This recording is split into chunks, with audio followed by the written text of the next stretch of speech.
Բարև ձեզ, սիրելի հայրենակիցներ և մեր ալիքի հարգելի հետևորդներ։ Նախքան այսօրվա հուզիչ պատմությանն անցնելը, խնդրում եմ ձեզ, մեկնաբանություններում գրեք, թե աշխարհի որ ծայրից եք մեզ հետևում։ Մեզ համար շատ կարևոր է զգալ մեր միասնականությունն ու կապը։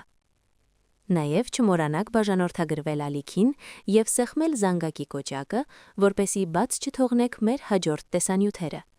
Ձեր աջակցությունն օգնում է մեզ շարունակել ներկայացնել պատմություններ, որոնք միավորում են մեր սրտերը։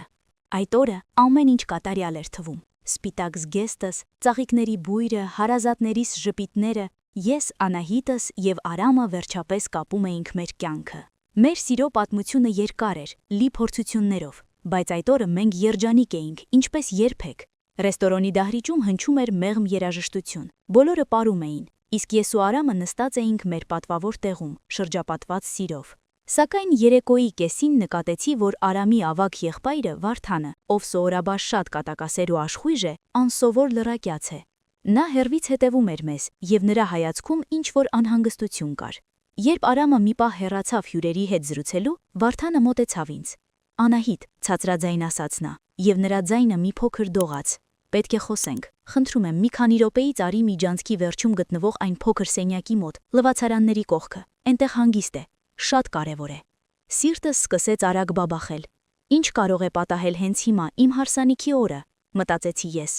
Վախենում էի, որ գուցե ինչ-որ վատ լուր ունի Արամի առողջության կամ անցյալի մասին։ Փորձեցի պահպանել հանգստությունս, ժպտացի հյուրերին և մի քանի րոպե անց զգուշությամբ դուրս եկա դահլիճից։ Երբ հասա նշված վայրին, Վարդանն արդեն այնտեղ էր։ Նա ձեռքում պահում էր մի հին, մաշված ծրար։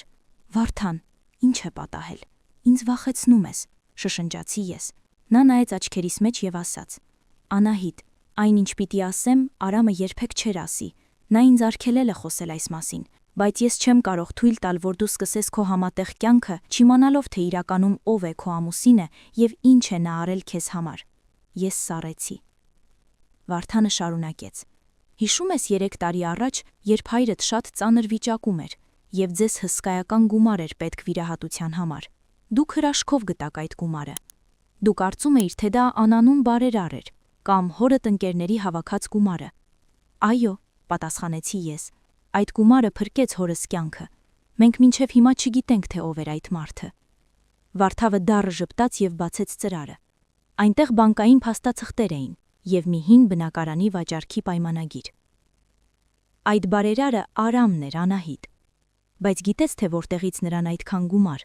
Այն ժամանակ նա նոր էր ժառանգել մեր պապական տունը, այն միակ բանը, որի մասին երազում էր ողջ կյանքում։ Նա վաճառեց այդ տունը գաղտնի, որպեսզի քո հայրը ապրի։ Նա գիտեր, որ եթե դու իմանայիր, երբեք չէիր ընդունի այդ զոհողությունը։ Նա չէր ուզում, որ դու քեզ պարտավորված զգաս նրան սիրելու համար»։ Շունչս կտրվեց, աչքերս լցվեցին արցունքներով։ Ես հիշեցի, թե ինչպես էր Արամն այդ տարիներին օր ու գիշեր աշխատում, ինչպես էր ասում, թե տան հարցը հետո կլուծվի, թե կարևորը հիմա մեր կողքին լինելն է։ «Բայց սա դեռ ամենը չէ», շարունակեց Վարդանը։ «Այս ծրարում նաև մեր մոր վերջին նամակն է։ Մայրս մահանալուց առաջ Արամին մի թանկարժեք մատանի էր թողել, որը սերնդասերունդ փոխանցվում էր մեր ընտանիքում։ Արամը դա էլ է վաճառել, որպեսզի վիրահատությունից հետո հորդ համար լավագույն խնամքը կազմակերպի արտերկրում։ Նա մնաց առանց ոչնչի, բացարձակապես ոչնչի, միայն քո սիրո հույսով։ Ես հենվեցի պատին, որ չընկնեմ։ Իմ ամուսինը, այդ համեստ, լռակյաց մարդը, ով երբեք չէր բողոքել դժվարություններից, իմ ընտանիքի փրկիչն էր եղել։ Իսկ ես կարծում էի, թե մենք միասին ենք հաղթահարել ամեն ինչ, մինչդեռ նա իր ուսերին էր տարել ամբողջ բեռը, առանց մի բառ ասելու։ «Ինչու ես հիմա ինձ սա ասում, Վարդան», հարցրեցի ես, արցունքներս սրբելով։ «Որովհետև այսօր, երբ տեսա, թե ինչպես ես նայում նրան, հասկացա, որ դու պետք է գիտակցես նրա սիրո իրական չափը։ Ես ուզում եմ, որ դու սիրես ոչ միայն այն Արամին, ում ճանաչում ես, այլև այն հերոսին, ով պատրաստ էր կորցնել ամեն ինչ, միայն թե քո աչքերում արցունք չտեսնի։ Նա ինձ կսպանի, եթե իմանա, որ խոսել եմ, բայց խնդրում եմ, ուղղակի սիրիր նրան այնպես, ինչպես ոչ ոք չի սիրել»։ Վարդանը շրջվեց ու հեռացավ, թողնելով ինձ այդ փոքրիկ սենյակում, իմ սպիտակ զգեստով և ցնցող ճշմարտության հետ։ Ես մի քանի րոպե մնացի մենակ։ նայեցի հայելու մեջ։ Իմ հայացքը փոխվել էր։ Դա այլևս ուղակի հարսնացուհի հայացք չէր, դա մի կնոջ հայացք էր, ով հասկացել էր սիրո իրական իմաստը։ Երբ վերադարձա դահլիճ, Արամը փնտրում էր ինձ։ Տեսնելով ինձ, նա անհանգստացած մոտեցավ։ Անահիտ, որտեղ էիր։ Ինչ-որ բան է պատահել։ Ինչու են աչքերդ թաց։ Ես նայեցի նրա բարի աչքերին, նրա ձեռքերին, որոնք այդքան ջերմորեն գրկում էին ինձ։ Ես ոչինչ չասացի Վարդանի հետ խոսակցության մասին։ Ես միայն ամուր գրկեցի նրան, ավելի ամուր, քան երբևէ։ Ես ուղղակի հասկացա, թե որքան հարուստ եմ, Արամ, շշնջացի ես նրա ականջին։ Այդ երեկո մեր առաջին պարը ուրիշ էր։ Երբ նա ինձ պտտում էր երաժշտության տակ, ես գիտեի, որ յուրաքանչյուր քայլ, յուրաքանչյուր շունչ, որ մենք առնում ենք, նրա մեծահոգության շնորհիվ է։ Մենք չունեինք շքեղ տուն, չունեինք տոհմական մատանիներ, բայց մենք ունեինք մի բան, որը ոչ մի փողով հնարավոր չէ գնել՝ անձնազոհ սեր։ Եվ այդ պահին ես երդվեցի ինքս ինձ, որ իմ ողջ կյանքը կնվիրեմ նրան երջանկացնելուն։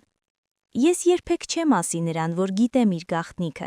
բայց իմ ամեն մի արարքով ցույց կտամ, որ գնահատում եմ այն ամենը, ինչ նա զոհաբերել է մեր ապագայի համար։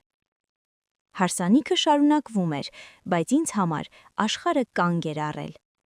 Ես հասկացա, որ իրական սերը հրապարակային խոսքերը չեն, ոչ էլ թանկարժեք նվերները։ Իրական սերը այն լռությունն է, որով մարդը պատրաստ է կրել քո ցավը, առանց դրա դիմաց փոխհատուցում սպասելու։ Այդ օրը ես ոչ միայն ամուսնացա, այլև վերածնվեցի որպես կին, ով գիտի սիրո իրական գինը։ Եվ ես շնորհակալ էի Վարդանին, որ նա խախտեց իր լռությունը, որովհետև այդ շոկը, որ ապրեցի, դարձավ իմ կյանքի ամենագեղեցիկ և ամենադառը դասը միաժամանակ։